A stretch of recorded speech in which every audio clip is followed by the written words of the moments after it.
Well, good morning, everybody, and welcome to the webinar, which is how to build a resilient team. My name is Paul Thompson. I'm the Employment and Skills Manager for the South East Midlands Local Enterprise Partnership, which we'll call SEMLEP from now onwards. It takes too long. We are a private public body. We're here to kind of really help businesses and with support, obviously with growth, but also development. And one of our kind of main activities that we're focusing on very much is making sure that we actually have people with the relevant skills in the area, that we have a development of a talent pipeline ready for this kind of modern and quite dynamic and competitive economy that we're actually within. Obviously, COVID-19's had a kind of huge impact on everybody, changing lives and the way that we work. It's quite daunting, etc. But, it is an opportunity, and it's an opportunity to really kind of review the way that we work, how we can perhaps reskill or upskill our workforce, and new ways and approaches to well-being and making sure that everybody's safe and progressing forwards in a healthy manner. To ensure that the businesses kind of not only survive but thrive, we need to understand the importance of this management and leadership role, and certainly with the analysis of skills and boosting those skills, simply because they have so much benefit towards the business, certainly in terms of staff retention, but also in kind of things like productivity. So this session really is about how we can actually help and support that. And to help us with that, we've actually got a number of different people that will actually kind of present today and actually have discussions and show you some kind of assets and resources and programs which are available to you. So we have Amanda Rowe, who's head of the People and Engagement Development at WSRS, Matt Clark, who's the Partnership Coordinator for Employment Skills and Enterprise at Serco, and Sarah Randall, who's one of the Programme Managers at TCHC, and Stephen James, who's Managing Director of Trade Arc Services. And they'll be kind of presenting and discussing as we go through. Initially, it is me, so I'll give you a little short presentation on some different elements. There we go. Right. So part of the work that we actually do is very much working with businesses to actually understand what the business's needs are. And we have conducted a whole bunch of research on different kind of occupational groups, which are kind of key to the area and feature in the highest demand in terms of occupations in the area.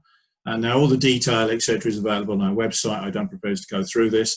But we also conduct a business survey every 2 years as well, with over about 1,600 businesses of all different types and sizes to actually get feedback. And some of the information I'm about to show here has actually kind of come from that.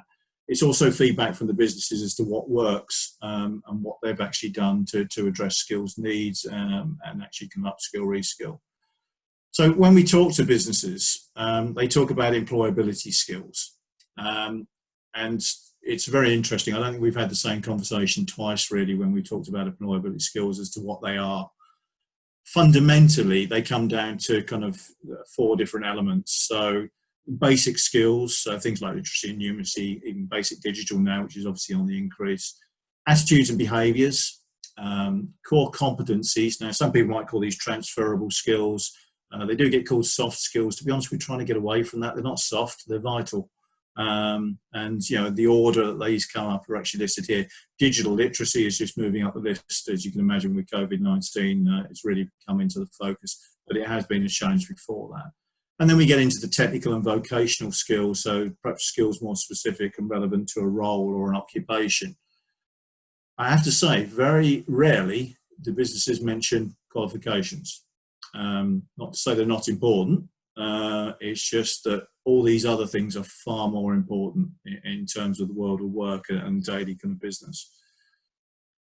The employment cycle generally is defined as kind of a talent pipeline coming into work, the different age groups and period of working life, the progression and development through that kind of working period, well-being throughout that cycle as well, and then obviously the exit from work, retirement, moving forwards, but obviously recruitment along the way as well. All these different elements are key to the businesses and get mentioned regularly. And part of the business survey is that we track businesses that report hard to fill vacancies. And I'm pleased to say that's going down. But those businesses with vacancies, over 45% of them have still got hard to fill vacancies. So that is still a major challenge. And when we actually ask, why do you think you have these problems? It is generally reported of a lack of skills in the workforce, lack of work-ready young people, and the low quantity of applicants. Now, we have been victims of our own success in this area, if you like. We have had very high employability rates. That's obviously changing a little bit with COVID-19. So it's been a very tight labour market. So businesses have had to look in different ways to actually try and recruit people, to actually try and get themselves perhaps above the other businesses, to actually try and get people on board. And if we do look at these different elements, they've done this in lots of different ways. So we look at the talent pipeline. The engagement with education is key. That's the one thing that has come out of all the work that we've actually done. And the kind of thing that works is very much lots of different levels. So actually being inspirer, working with young people primarily, directly, facilitating relevant provision. So, hosting, getting schools to actually bring students to actually the premises, hosting work experiencing, hosting internships at higher education level.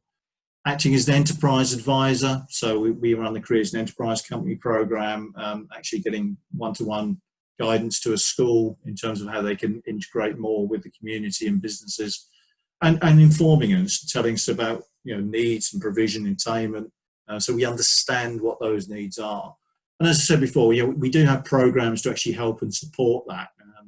And you'll find on these slides there's a web link at the bottom to where you can get further information. We will circulate these slides afterwards. So there's lots of different ways that we can facilitate engagement. We've tried to make that a lot easier for people, and that does seem to be working now. Coming into work, actually recruiting people into work, lots of different opportunities there. There are additional opportunities now with COVID-19 Plan for Work Response from government. So things like Kickstart, where there is some funding available to actually bring young people into the workplace. Things like the sector-based work academy program that the Job Centre Pluses are running to actually help bring people up to speed about a certain sector or a certain industry before they come into work. But more kind of active stuff that's actually been done in the past, certainly being closer to the Job Centre Plus for some businesses has really, really worked. Partnership with FE and HE, further education, higher education. Using apprenticeships, and there is lots of evidence to actually show that bringing people in through apprenticeships does actually reward them with employee loyalty kind of going forwards. Being active within national apprenticeship shows, getting the profile of the businesses up to actually show them being on the labour market. There's now the Find a Job service as well. And certainly in terms of recruitment, more businesses are going to social media now. Certainly word of mouth is another one that comes up quite a bit, actually using existing employees to help with your recruitment, and actually getting your networks involved as well. And then websites, either paid for or free. The bulk of the recruitment is done through these ways. But certainly employer engagement and education is key, again, as part of this. You are actually on people's radar before they start to look for jobs. They know what your business is possibly about. And again, as I say, there's lots of facilities, lots of people there, lots of assets and resources to help people. Once within work, progression and development is vital for keeping people motivated, for keeping people loyal to the organisation. Not always easy with a small business. I think most people would accept that. But certainly in-house training is key, using independent training suppliers, using kind of systems like upskill support for the workforce, which is available to businesses and organisations. And the kind of thing that works is making sure people do have a progression and a development path. Investing in reskilling and upskilling. Now, I've run my own businesses before as well. Sometimes it's not the money that's the blockage here, it's time. But the investment of time is, the rewards are huge. Certainly in terms of staff retention and kind of maybe upskilling and changing the way that the actual business works. The use of online training, the use of apprenticeship levy, if you're one of the larger employers, and again, relationships with further education, higher education, kind of short courses they run, the out of hours courses, all these kind of things. Very, very useful assets for the help of progression and development. The Open University, fantastic asset to actually have a look at. Lots of interesting resources there. And then as we get into the 50 plus, and I'm particularly interested in this cohort, you know, reskilling, upskilling, they are one of the biggest assets within your business, to be honest with you. Of course, I would say that, but you know, making sure they are up to date with digital skills development, progression into perhaps other roles. You know, if they've got a really good understanding of your business, taking them into other roles within that business can be very, very important. So procurement, HR, things like that.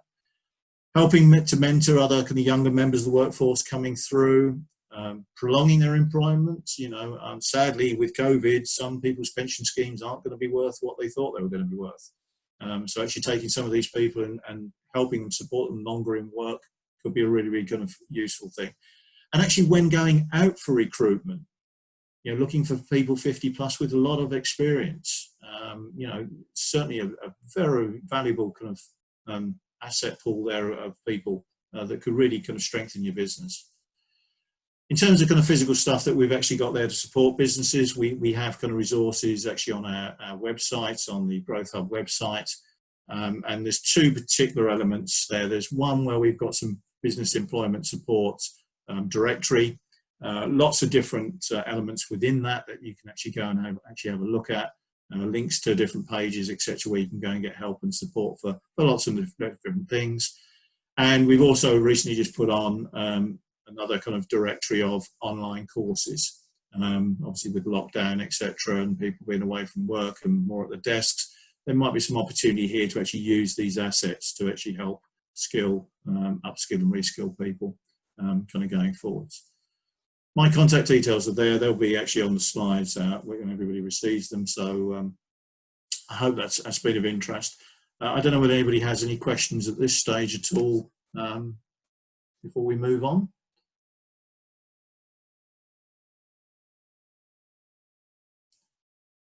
We'll take that as a no. It's not a problem at all. We'll have lots of time for questions and things at the end as well.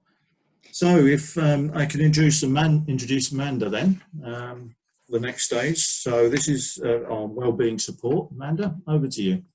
Thank you very much, Paul. I have to say, can you see my screen first? I'll just check you can all see what I'm putting up there. Wonderful. Okay, thank you. That was really interesting, especially a bit around, for me, attitudes and behaviours that employers are really classifying that as key skills. You know, it's quite near the front end of their sort of thoughts, which is a really interesting shift from what we would have traditionally called sort of just hard skills before, because it's actually essential, of course, to whether people really deliver their job, whether they really perform, their attitude towards it, much more than the skills. For example, you may have someone who's very detail oriented, brilliant at proofreading or checking the numbers, but if they don't care if they're right, then that value is completely gone. So yeah, that's very interesting. Thank you. Yes, I'm Amanda Rowe from WSR. Delighted to be here. We help people to attain, train and retain their great people.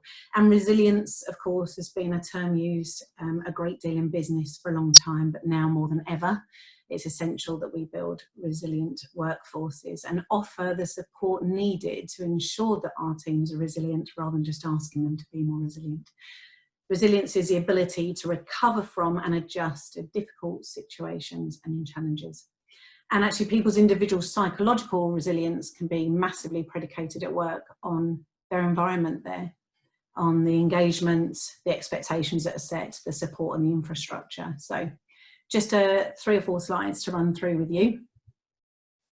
I guess it's worth thinking about that change is something we're going to be facing into more and more, which is of course why we're having this webinar today. 2020 has taught us one thing, it's that change is right there and we can't predict it a lot of the time. The level of resilience in a business has the power to completely underpin or undermine any plans that you might have. So in other words, if we get resilient teams, it of course is challenging for business, all this change, and it can have an impact on our clients when we're creating change in our business, and it can be entirely overwhelming for our people. If we get this right, if we get it right in taking care of our people through this change, then it has the opportunity to really support our business through it. If we don't, fundamentally, it impacts the bottom line. That's not the reason, of course, to take care of our people, but it's a fact worth remembering. Whatever plans we put in place, when we're going through changing the business, changing the focus of the business, we have to factor in how well we're taking care of our people and support them through it in order to achieve those goals. We're going to talk about well-being, engagement and fit. Those are 3 areas, just one slide on each. So well-being is a bit of a catchphrase these days, but it shouldn't be a tick box exercise, of course. Our well-being is a constant and moving state of mind and our sense of satisfaction.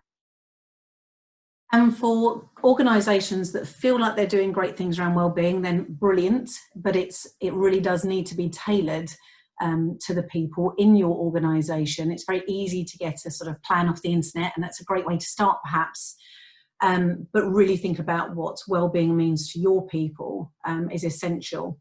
An example is to be, I speak to a number of businesses throughout the week around this subject in particular, and they will tell me that they've got a process in place. And for example, one company had every Monday morning, it was coffee and cake at 10 o'clock and everyone can talk about how they're feeling.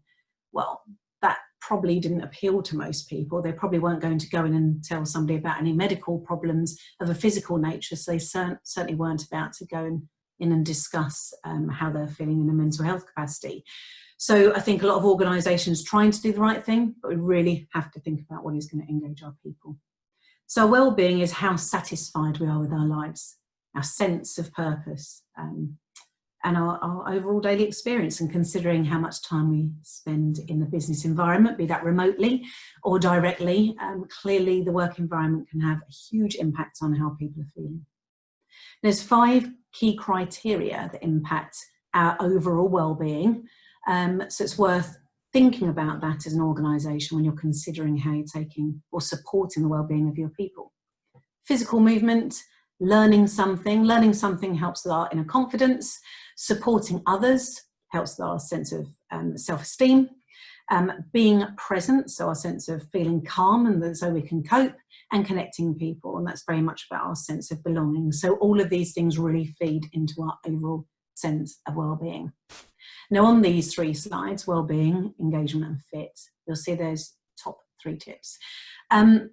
We could discuss this at length, but the top 3 tips are the ones I've decided to go for here.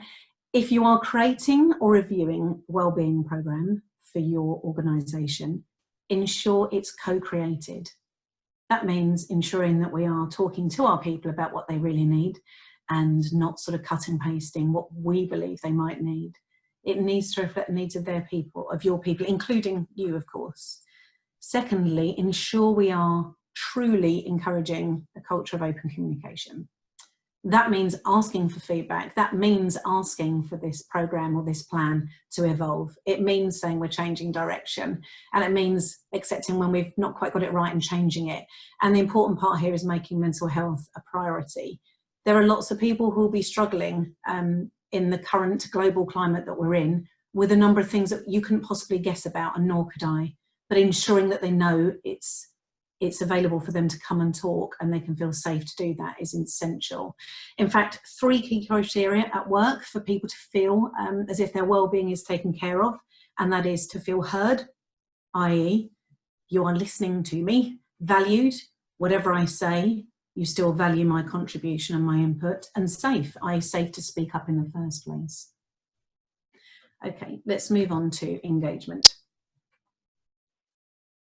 So, with engagement isn't just about how you communicate with your team. So it's a lot about communication, but it's not just the written word or maybe voicemails we're putting out there or big announcements. It's around the experience that we create for people, so how engaged they feel with the business and with the business plans. Communication engagement tends to be one of the most impactful measures on overall satisfaction in multiple employee surveys. In other words, if we don't get it right, it can significantly impact how people feel about working in our businesses, above many other criteria, interestingly. None of us like to feel as though we're in the dark. So sometimes communicating a delay in a decision is far more preferential to just not communicating at all. As it says, our engagement strategy can underpin or undermine our change plans. So key criteria for any sort of engagement strategy: ensuring it's transparent, so we're being entirely transparent about where we are and what we're doing. Consistent, so the messages across the business are consistent, and that ties up with being aligned. There's nothing quite worse than getting one set of whispers or messages down through one director and then hearing a completely different message or contradictory messages somewhere else. Adaptable, so this is again to the point on the previous slide, saying that we're changing. It's okay to change. And if the owners and people in charge and running a business and the leadership teams are comfortable that things can adapt and change, and other people will be within the teams and businesses too. And ensuring it's clear in language and in statements and in timelines, etc. So top 3 tips when it comes to engagement at this difficult time from me would be: ensure your engagement plan is centrally owned and proactively shared, so that it is coming out from one place, one message being shared consistently across the business, proactively being shared, not necessarily waiting for you to go and find the information. That ties quite nicely to the second tip: all communication should be fully accessible in multi-format and media. The reason for this is not only about inclusion, but it's actually about the importance. If you're placing the importance on engagement at the moment, when there are potential changes to business, then people will take note. They'll appreciate, they'll feel engaged, and they will appreciate the effort that's been made.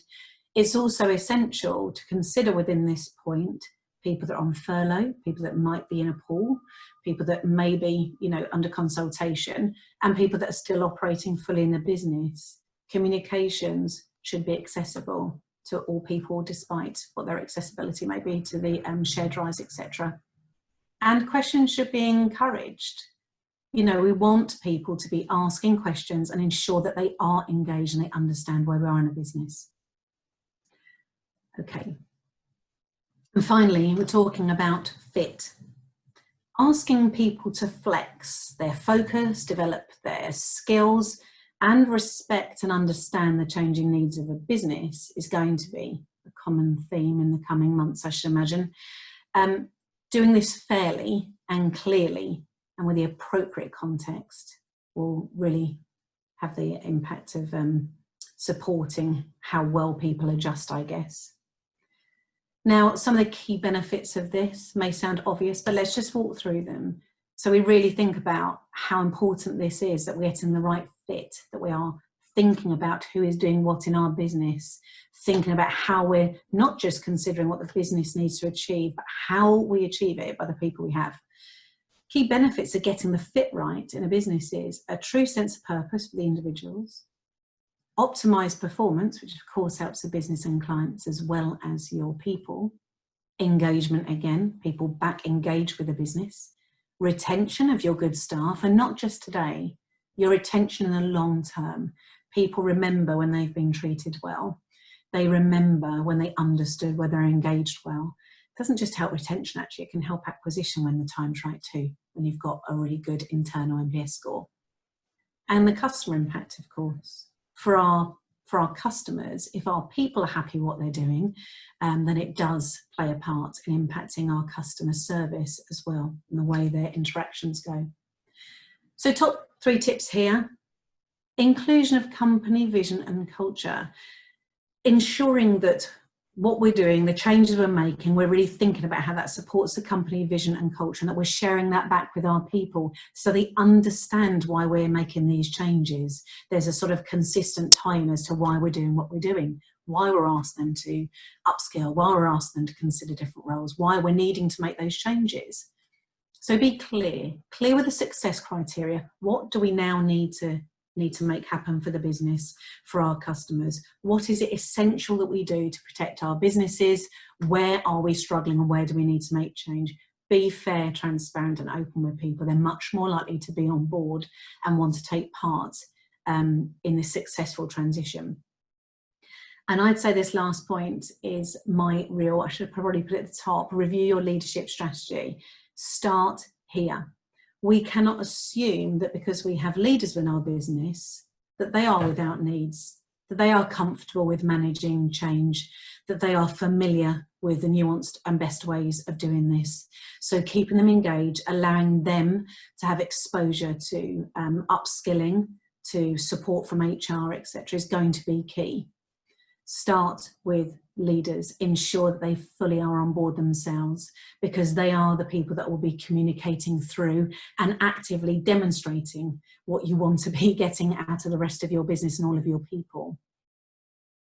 I hope that's a useful whistle-stop tour of those 3 areas. Whilst I'm happy to take any questions now, I know that there is time at the end for that too.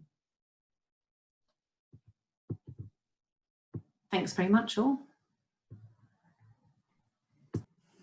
Okay, can't see anything going through. So, Amanda, that's great. So we'll move on now. So we've got a triple act now of Matt, Stephen and Sarah. So we can talk about tailored support packages for employees. So guys, over to you. Hi, my name's Matt. I'm the Partnership Coordinator for Serco, and we deliver, along with our supply chain, a program called Skill Support for the Workforce across the SEMLEP area. Now, over the last 6 months, lots changed: the way we work, where we work, how we work, etc. So we have a funding stream that can upskill SME businesses across the SEMLEP area. How this process works is we have 6 providers that work for Serco across SEMLEP. They each have their own sort of key areas where they would upskill, where they would deliver. We're thinking some things like people management, HR, IT, literacy and numeracy, construction skills, manufacturing, education. There's an abundance of qualifications that are accessible to SME businesses across SEMLEP. They're fully funded also. Luckily today we have TCHC, which is one of our recognised providers, that deliver on the SSW program for us, and we also have with us Stephen from TradeArc, which has benefited from the training that the SSW program can offer. At this stage, Sarah, would you like to talk about the referral process and how it all works in terms of if a business is interested in some upskilling and some training from the SSW point of view, how that would work and what you would do to support that business along the way? Yeah, of course. So hello everybody, my name's Sarah. I work for TCHC, as Matt has just discussed. So we have supported loads of businesses recently, and especially during COVID as well. We've continued to deliver. So even though we haven't been able to deliver face to face, we have still been delivering all of our classes remotely via Zoom or Teams. So we have been continuing to deliver the whole time. The referral process, we usually take referrals through our bookings team. So our bookings team would initially make contact with businesses just to find out a bit about, you know, what it is that they're interested in. We can discuss the training, undertake a training needs analysis with them, just to find out what sort of areas within the business we can help to support with and upskill with the training courses that we provide. The sorts of things that we're offering at the moment, we're looking at leadership and management training, which a lot of businesses are taking up, customer service, business admin, IT skills, specifically Excel, which we focus on a lot, so doing Excel level 3. And the award in education as training as well, which I know Stephen did through THC, to enable him to continue in his business as well. Awesome. That's great. Stephen, would you like to talk about the process of how it has helped you out along the way in terms of your business and your and your teaching, etc.? Yeah, certainly. Thank you, Matt. So Stephen James from TradeArc Services. I I'm a tutor, so I do IT skills and employability skills and running your own business, all sorts of different courses.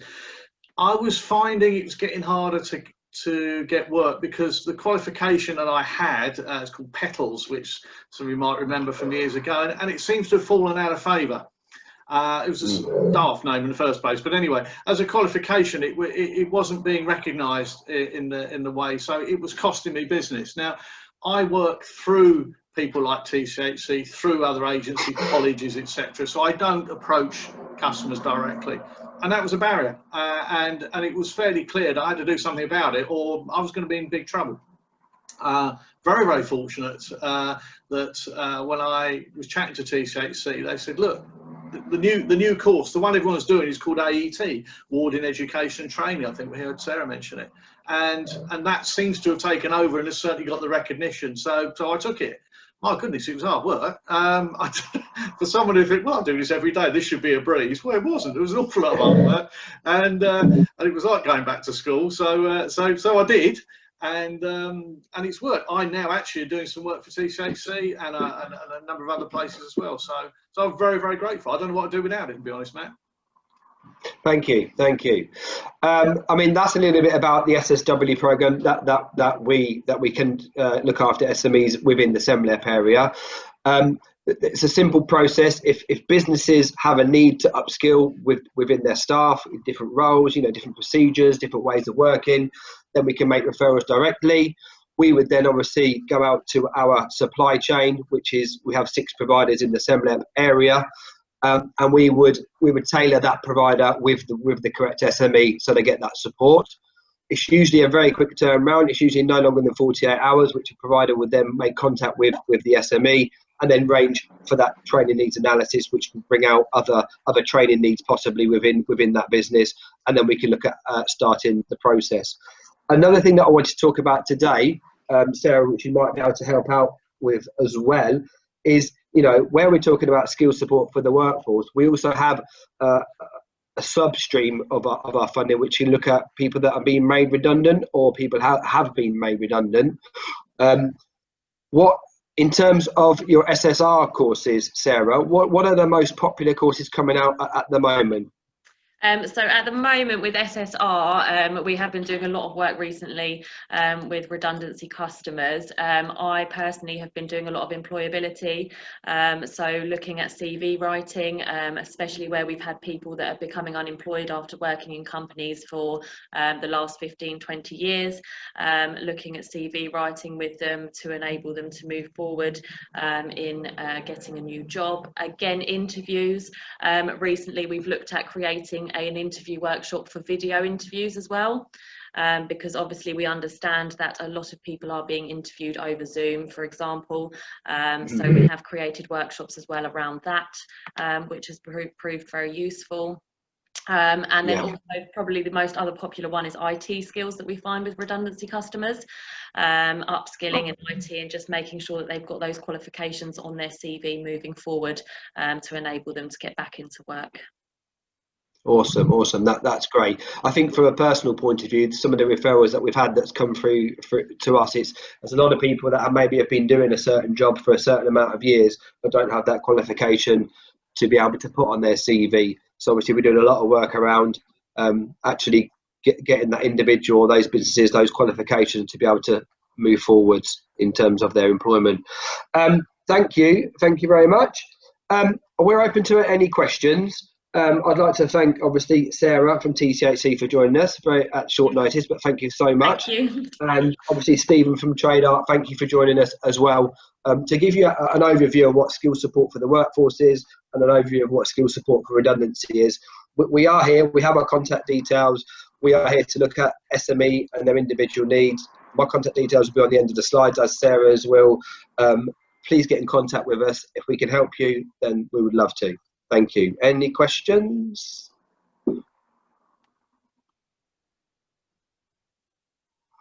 No, that's great. We've just got one, sorry Matt, just come in on the Q&A, so I don't think you guys can see that, just me. It's one for question on Amanda's point about leadership review in the fit section.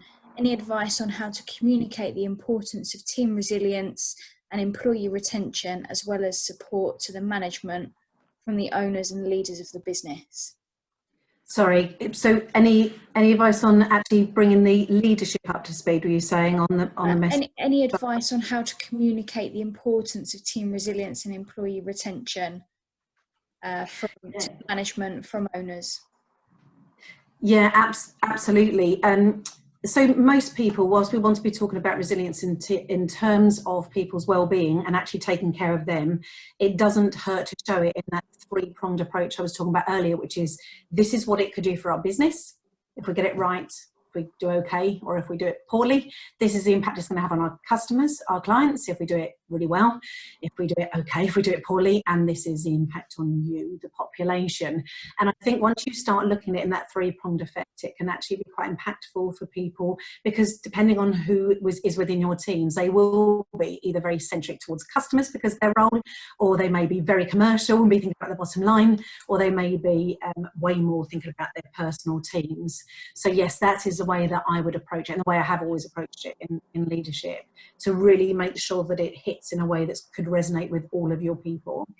Now, the reason I'm saying that is being able to, I suppose, put a range on performance or impact if we get things right, or if we don't, is taking a little bit of a punt, but actually being able to demonstrate that to people and show the impact of, you know, how many people we could lose if we don't get this right. What could happen to our revenue if we don't get this right? What could happen to our customer satisfaction scores if we don't get this right?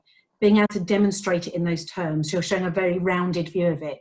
One of those points will resonate with your leadership and therefore your people. Does that help, Sam? I hope. Yeah, I think so. Hopefully our delegate is okay with that. Thank you. Yeah. Digital skills, as I haven't unmuted myself. There we go. Right. I mean, if there's no more questions on that, there was some chat on the side. I beg your pardon. Let's see what have we got. Is there anything else? No. Okay, not at this stage. Right. Fine. Maybe we can just open up the discussion a wee bit more then. I mean, we've all kind of talked about the current situation, etc. Maybe looking forwards, as we are, obviously the fourth industrial revolution that we're all told that we're in, and everything that's going on with the digital very much driving it.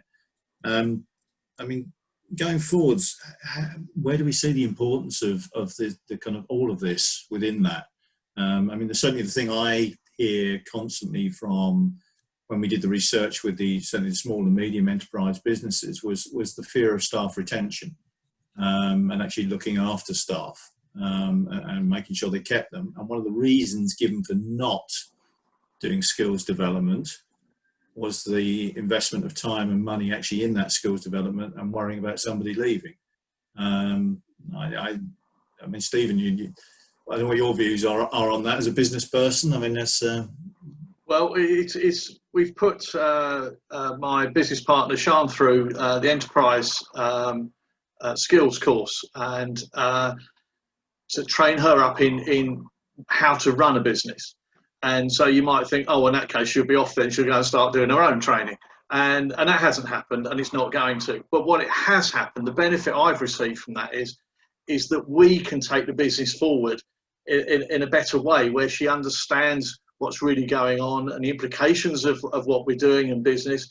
And actually, it's a more equal partnership in running a business now. And that's been a terrific benefit, because now she feels more confident to say, Stephen, what about this? Or what about that? Or should we try this? Where she wouldn't have done in the past. And that's made a huge difference. So I'm really, really pleased that she went on that course, because we're becoming a more flexible business now. We're open to more ideas, and we're growing. And with a bit of luck, we'll be taking someone else on fairly soon. Would you mind if I add a point to that, Paul? I was going to ask you next, Amanda, anyway. Sorry, tagging to. There's a lot of evidence that when we invest in the development that people want, not, well, I told you could do that LinkedIn training, or I told you could do this, and I told everyone to do something this month, but when we invest in what we've discovered they really want to do, we should get comfortable with the fact they might leave. We should be really comfortable with the fact they might move on, because they may move on within the business and add greater value to the business as a whole. They're much more likely to be interested in having a succession plan for their role and, you know, actually demonstrating for the team whilst they're in it exactly how best to perform. And actually, there's loads of evidence they're much less likely to leave immediately because they feel invested in, because they really appreciate that environment. Plenty of people don't leave if they feel they've got a great leader, if they feel like the business cares about them. It's on the contrary, they're much more likely to want to stay in that environment because they're happy at work. People don't leave when they're happy at work. Yes, money is a driver. Yes, progression can be a driver. But actually, when you really get down to the nuts and bolts of most surveys, most anonymous surveys on this subject, people want to feel as if they're content in their role. People, well, they're safe, valued and heard. That's what they want to. That's what they want. So if they're saying this is what I want to develop, I encourage all leaders of all levels to absolutely get on board with that and think about the long-term benefits. We're not there to keep people to ourselves. We're there to give them that development. They'll offer it. I mean, they're showing such willingness. They'll offer greater benefit while they are with us. They may well stay in our teams or even in our businesses. They won't necessarily leave. So I think it's about doing the right thing above anything. I mean, it's probably easier in a medium or a kind of larger business to kind of have that view, etc. Maybe short-term thinking sometimes an SME. I agree. I agree, and but you might be surprised. You might be surprised still. I think we feel it's riskier. Of course it is. If there's 5 people versus 500, of course you haven't really got the, you know, the frame there to be that sort of, you might think, to be, you know, that relaxed about it. But actually it also encourages great people, good people who are happy where they're working, where they feel they've outgrown it or not. They will talk to other people about that too. So I think it needs to be definitely linked up with good succession planning and having people knocking on your door wanting to work for you. And in SMEs, that is possible. That is very possible if we get the investment right in people development and making that commitment and sticking to it. Absolutely. I mean, I think as well with an SME, and like I say, I have run my own business as well. The importance here is the roles and making sure, and it's a bit like, I think, touching on what Stephen just mentioned a moment ago, you know, kind of spreading the workload so that, you know, if one person in your organisation does disappear for whatever reason, you know, it doesn't bring the business crashing down. You know, you've actually got people who can take over elements of that role, etc. Or removing those single points of failure. Yeah, absolutely. I mean, I also used to work for Atlas Copco, a big Swedish company. Used to be the CEO of the UK operation there.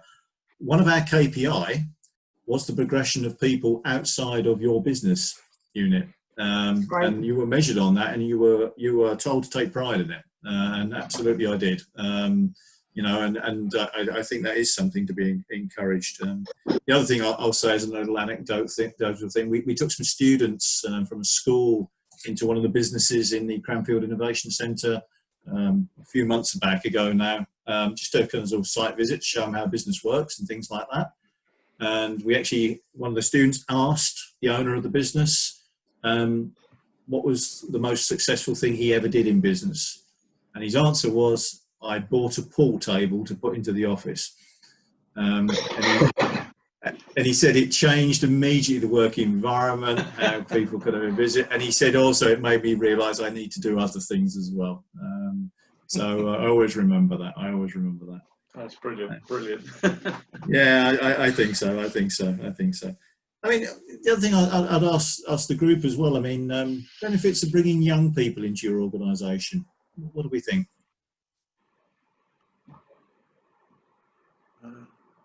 Well, yeah.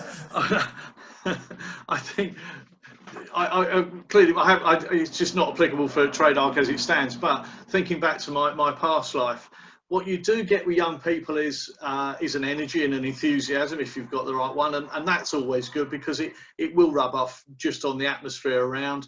I think they will question things in a way that maybe you should have done yourself. They will ask, well, why do we do it this way? And actually that's not a bad point. So you will get that fresh look at things, and hopefully if you encourage them to speak out, they'll say things. and without a filter of, oh, I better not say that because, you know, things have always been done this way. I think you can get a lot of benefits from that. Equally, I'm in the favour of the grey hair, but I would be, wouldn't I? Yeah, also like learning of younger people in terms of things like technology, different ways. I mean, even I have to ring up my nephew and go, how do you do this or how do you do that? And you know, 20 years ago, it was the roles reversed. People were going, oh, how do you do this, how do you do that? So I do believe that sort of two-pronged approach with a younger generation within the workforce can obviously, you know, that can help and, you know, let the older generation flourish. Definitely. Yeah, I agree, Matt. And I think you have to look at it the same way you would in anything in inclusion and diversity. Whether it's gender, whether it's race, whether it doesn't matter, whether it's age, you are exposing the business to all levels of diversity and inclusion, which means you're going to get challenged. I don't think it matters what age, race, gender at all. I think what matters is that you're saying everyone's view is equal, and you have, it doesn't matter about your level either, you have the opportunity and we want you to speak up. Otherwise, you're not really getting the best out of everybody. So it falls into a wider thinking, from my perspective, around just getting challenged and getting the best. Yeah, absolutely. Absolutely. I can speak again, really, as SEMLEP. We had a young apprentice come in on our comms team, and that was the catalyst for bringing in some energy into the office. You can imagine the kind of work we do is pretty dull.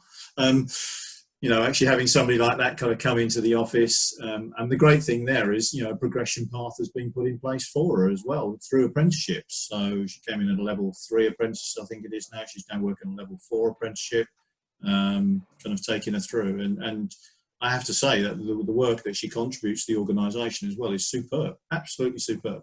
You know, fresh approach, etc. Keen to learn things. It really does help us. And again, anecdotally, when we did the research with the businesses that I kind of presented earlier on, upward mentoring was an interesting aspect that came up a few times. So these are young people actually mentoring older people. With certainly technology was one of the key areas, certainly on digital, which was interesting. So that's you know, it's coming. I think there's benefits all around, whether you bring somebody in with experience, whether you bring a young person in, there's benefits for everybody. It's just got to suit your business. And we do have a couple of questions that have just come through. One of which is for me. I mentioned enterprise advisors earlier, just very briefly. I mean, enterprise advisors, we have a network, over 100 business volunteers working with schools to actually help kind of bring more businesses into schools with activities, but also to kind of help guide some schools strategically as well, with their kind of careers provision and things like that. I think the question comes about building in resilience in young people. So Simon, please kind of shout out if I've got this completely wrong, but so building kind of resilience in young people and making sure they're kind of prepared for the world of work, and the fact that, you know, things don't go right. Things kind of fall down, you have to get up, try again, it's all part of life. If you go to the States, the attitude there is, oh, well done, you failed. Great, learn from that, move on. And it's that kind of thing. From my own experience, certainly working in schools, and I used to work for Young Enterprise for a period of time, for me it's experiencing stuff. The more we can get the youngsters to experience stuff before they leave education, the better. They'll be better prepared. So certainly doing things like enterprise activities in schools, you know, running their own little kind of mini business or something like that, or a community interest thing or something like that, you know, where things won't go right all the time, and they learn from that, they get back up and have another go, and they're encouraged and mentored by business people, can only be a good thing. The more of that we build in, the better. So just reassuring people, confidence is a big issue with young people, and that's something that we need to help generate. The only way a place that's going to come from is more employer engagement in education. And again, I know it's a time investment, but it's an investment well made. That's really what we need to do. And we have another question as well. Young people are our future. Surely we should encourage this, not discriminate at any level. Do you not agree that young people have something to bring to your business? Absolutely. I think we've just mentioned that just now. I mean, it should be a question of maybe when we start to recruit, maybe we should question how we recruit. Sometimes, if we get stuck in a rut in the same way, going to the same places, same methods, are we really opening ourselves up to actually be able to look at other different cohorts, other different groups that we could actually try and engage in that recruitment? There's something to be said for unconscious bias in the recruitment stage as well.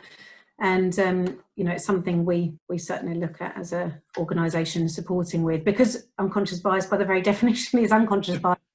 Being able to review even how we put adverts out for jobs, job specs out, how we engage, the language that's used, it's the subtleties. And back to that point, Paul, you made at the beginning as well around how important attitude was, within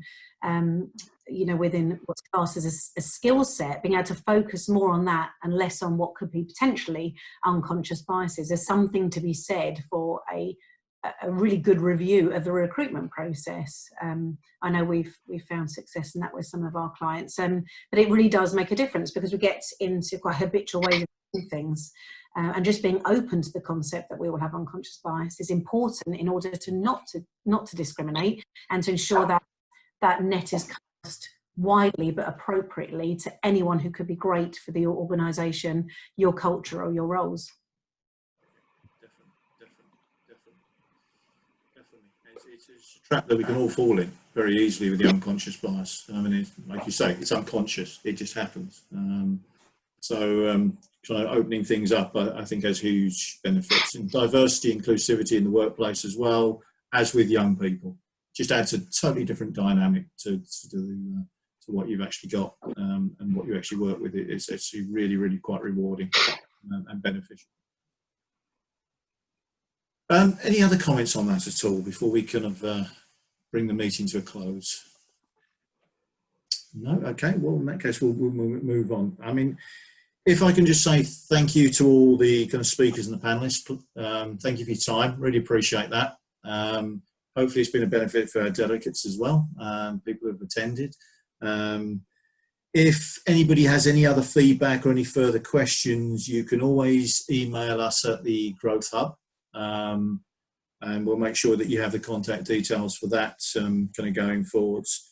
And Sam, I don't know whether you can just stick a slide up. You've got some details, I think, on future business support. There we go.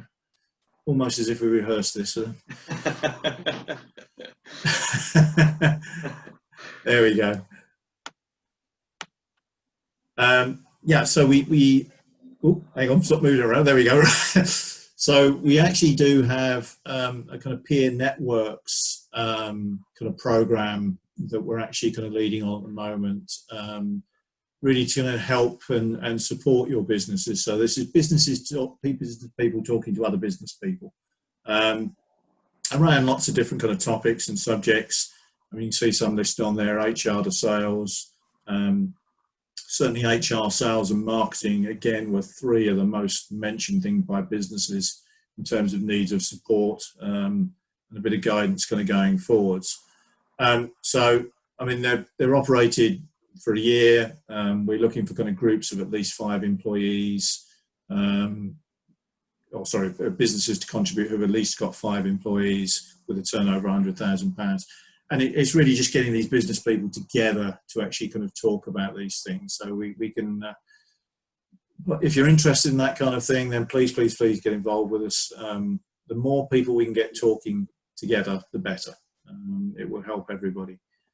And then finally, just like to say thank you for everybody. Again, if you need to contact us, they are the contact details you can see on the screen there. I'm pretty sure we'll make sure that all the slides are available to everybody who's attended today. And thank you once again. Thanks, guys. Thank you very much. Cheers. Thank you very much, everyone. Bye.